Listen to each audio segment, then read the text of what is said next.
أعوذ بالله من الشيطان الرجيم بسم الله الرحمن الرحيم رب اشرح لي صدري ويسر لي أمري واحلل عقدة من لساني يفقهوا قولي واجعل لي وزيرا من أهلي يا رب زدني علما يا رب زدني علما يا رب زدنی علما۔ السلام علیکم ورحمۃ اللہ وبرکاتہ۔ سب کیسے ہیں؟ مجھے امید ہے آپ خیریت سے ہوں گے۔ سردی زیادہ ہے، اپنا خیال رکھیں اور اللہ تعالیٰ آپ کو اپنے حفظ و امان میں رکھے، آپ کے لیے آسانیاں فراہم کرے اور ہم سب کو قرآن پاک پڑھنے کی، سمجھنے کی اور اس کے بعد عمل کرنے کی توفیق دے دے۔ ایک دفعہ راستے پر آ جائیں گے تو انشاءاللہ چلتے ہی چلے جائیں گے۔ آئیے اپنے لیسن کو دیکھتے ہیں۔ پچھلی آیات میں فرمایا گیا کہ اگر اللہ تعالیٰ چاہتے تو تمام انسانوں کو ایک ہی امت بنا دیتے، لیکن اللہ تعالیٰ نے اختیار دے کر ذمہ داری اس پر ڈال دی، کس پر؟ انسان پر، تاکہ وہ نیکی یا گمراہی کا راستہ اپنی مرضی سے اختیار کرے۔ اور اللہ تعالیٰ نے پچھلی قوم کے قصے سنا کر آپ صلی اللہ علیہ وآلہ وسلم کے دل کو مضبوط کیا تاکہ وہ مسلسل سختیوں سے گھبرا نہ جائیں۔ سورہ ہود کی آیت نمبر 121 پڑھتے ہیں، وَقُلْ اور کہہ دیجئے لِلَّذِينَ ان لوگوں سے لا یؤمنون جو ایمان نہیں لاتے، اعملوا تم عمل کرو علی مکاناتکم اپنی جگہ پر، انا عاملون اور بے شک ہم بھی عمل کرنے والے ہیں۔ اگلی آیت ہے وَانتَظِرُوا اور تم انتظار کرو، انا منتظرون اور تمہارے ساتھ ہم بھی انتظار کرنے والے ہیں۔ سورہ ہود کی یہ آخری آیات جا رہی ہیں، آئیے ان کو غیر مفہوم کے ساتھ سمجھنے کی کوشش کرتے ہیں۔ دیکھیں یہ آیت کوئی دھمکی نہیں ہے بلکہ آخری اعلان ہے، یعنی حق پوری طرح واضح ہو چکا ہے، دلائل دیے جا چکے ہیں، پچھلی اقوام اور رسولوں کے واقعات کو وضاحت سے بیان کر دیا گیا۔ اب ہر چیز دیکھیں روز روشن کی طرح عیاں ہے۔ اب مزید کسی بحث و مباحثے کی ضرورت محسوس نہیں ہوتی یا کسی منت سماجت کی ضرورت نہیں۔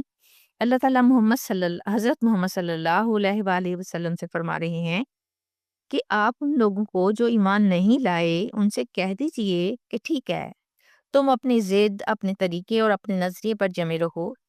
یہ دیکھیں طنز بھی ہے اور خبردار کرنا بھی ہے کہ اب تمہارا عمل خود تمہارے انجام کو ظاہر کر دے گا، اور ادھر ہم لوگ اور اہل ایمان سب کے سب اپنے راستے پر ثابت قدم ہیں، نہ دباؤ سے پیچھے ہٹیں گے اور نہ حق کو چھوڑیں گے۔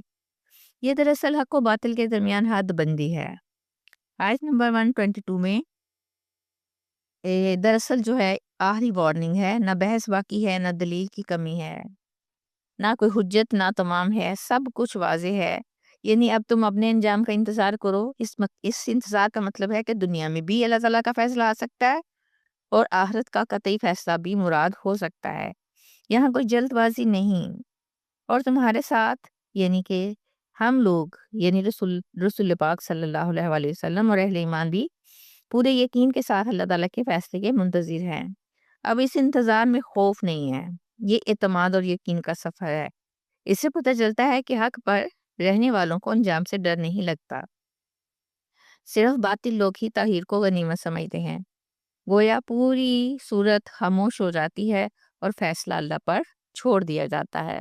سورہ ہود کی آیت نمبر 123 پڑھتے ہیں، وَلِلَّهِ اور اللہ ہی کے لیے ہے، غیب السماوات والارض آسمانوں اور زمین کا غیب، وَإِلَيْهِ اور اسی کی طرف یرجع الامر لوٹائے جاتے ہیں کام، کلہ وہ سب کے سب، فَاعْبُدْهُ سو آپ عبادت کریں اسی کی، وَتَوَکَّلْ عَلَیْهِ اور پھر بھروسہ کریں اسی پر، وَمَا رَبُّکَ جو اور نہیں ہے آپ کا رب بغافلین بالکل غافل، اما تعملون اس سے جو تم عمل کرتے ہو۔ اللہ سبحانہ وتعالیٰ حضرت محمد صلی اللہ علیہ وآلہ وسلم سے فرما رہے ہیں کہ آپ کفار اور مشرکین کے کفر و شرارت سے دل گیر نہ ہوں، یعنی غمزدہ نہ ہوں، اپنا کام کیے جائیں اور ان لوگوں کا فیصلہ اللہ تعالیٰ کے حوالے کر دیں، کیونکہ جو چیز آپ کے بس میں نہیں ہوتی وہاں آپ خاموش ہو جائیں، اللہ کے سپرد کر دیں اس کام کو۔ اللہ تعالیٰ سے آسمان اور زمین کی کوئی بھی چیز چھپی ہوئی نہیں ہے۔ یہ سورہ ہود کی آخری آیت ہے۔ اللہ تعالیٰ اس میں اعلان کر رہے ہیں کہ کائنات کے ظاہری اور باطنی تمام پہلو اللہ سبحانہ وتعالیٰ کے علم میں ہیں۔ انسان ظاہری طور پر جتنا بھی دیکھتا ہے وہ نہ دیکھنے کے برابر ہی ہے، جتنا بھی جانتا ہے وہ نہ جاننے کے برابر ہی ہے، جبکہ اصل فیصلے غیب کا نظام میں طے ہوتے ہیں۔ اللہ تعالیٰ فرماتے ہیں کہ تمام جھگڑے، اختلافات، کامیابیاں، ناکامیاں آخرکار اللہ تعالیٰ کی عدالت میں پیش ہوں گی، یعنی جواب دہ ہونا ہے کہ کوئی معاملہ آخری فیصلے سے باہر نہیں۔ اب دیکھیں یہ آیت انسان کو یاد دلا رہی ہے کہ تاریخ کا رخ، قوموں کا عروج، زوال اور افراد کا انجام سب اللہ تعالیٰ کے اختیار میں ہے۔ اللہ تعالیٰ فرماتے ہیں بس آپ لوگ اسی کی عبادت کرو۔ یہ صرف نماز یا ظاہری عبادت کا حکم نہیں ہے، بلکہ مکمل اطاعت اور بندگی کا مطالبہ ہے کہ اپنے آپ کو اللہ کے سپرد کر دو۔ اور یہ مرکزی پیغام قرآن پاک کا بھی ہے کہ سارا نظام زندگی اللہ تعالیٰ کے تابع ہو۔ اللہ تعالیٰ فرماتے ہیں کہ انہی پر توکل کرو۔ اب سمجھیں کہ اصل توکل ہے کیا۔ توکل کا مطلب یہ نہیں ہے کہ اسباب چھوڑ دیے جائیں، بلکہ یہ کہ کوشش بھی پوری کرنی ہے، پوری جان مارنی ہے، تدبیر مکمل کرنی ہے، لیکن دل کا سہارا صرف اللہ تعالیٰ کی ذات کو ہونا چاہیے۔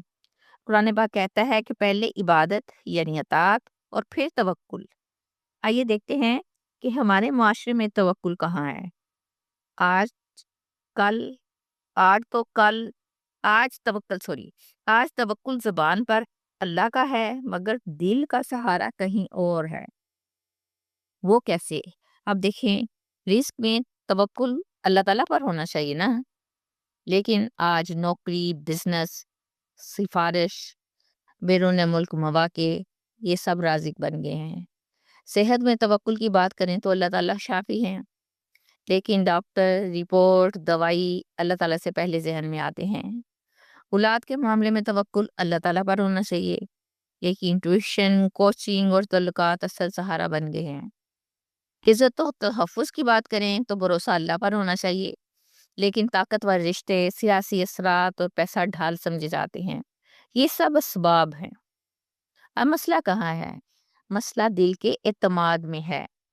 جب سبب چھن جائے تو دل ٹوٹ جائے، سبب ملے تو غرور آ جائے، سبب تاخیر کر دے تو ایمان ڈاواڈول ہو جائے، تو سمجھ لیجئے توکل اللہ پر نہیں بلکہ اسباب پر ہے۔ غور سے سمجھنے والی بات ہے۔ حقیقی توکل کہاں ہوتا ہے؟ جہاں انسان سبب بھی اختیار کرے مگر فیصلہ اللہ کے سپرد کر دے۔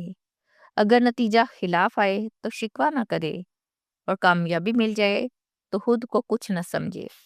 یہی توکل حضرت ابراہیم علیہ السلام کا آگ میں تھا، حضرت موسیٰ علیہ السلام کا تھا سمندر پر، اور نبی پاک صلی اللہ علیہ وسلم کا تھا ہجرت کے دوران غار ثور میں۔ آج کا انسان اللہ تعالیٰ پر ایمان رکھتا ہے، لیکن اللہ تعالیٰ پر اعتماد نہیں کرتا۔ زبان کہتی ہے اللہ بہتر کرے گا، دل کہتا ہے کہ اگر یہ سبب نہ ہوا تو سب ختم ہو جائے گا۔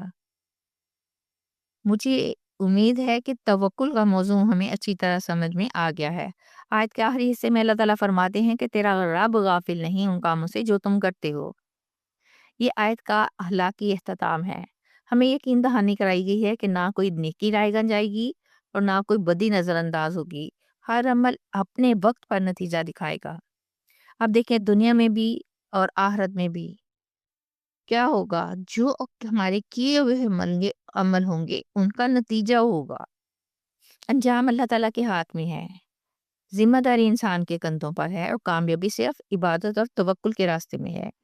یہ آیت دراصل نبی پاک صلی اللہ علیہ وسلم اور اہل ایمان دونوں کے لیے اعلان استقامت ہے۔ یوں سورہ ہود ذمہ داری، اعتماد اور جواب دہی کے اعلان پر ختم ہوتی ہے۔ بیٹا کوشش کریں تو لائک کر دیا کریں، شیئر کر دیا کریں، یہ سب صدقہ جاریہ ہوگا۔ کوئی ایک آیت بھی کسی انسان کی زندگی کو بدل سکتی ہے۔ اللہ تعالیٰ اس کا اجر آپ کو دیں گے۔ اسی کے ساتھ میں آپ سے اجازت چاہتی ہوں۔ ہنستے رہیے، بستے رہیے، خوش رہیے، آباد رہیے، اللہ کے امان میں رہیے۔ انشاءاللہ پھر ملیں گے، تب تک کے لیے اللہ حافظ۔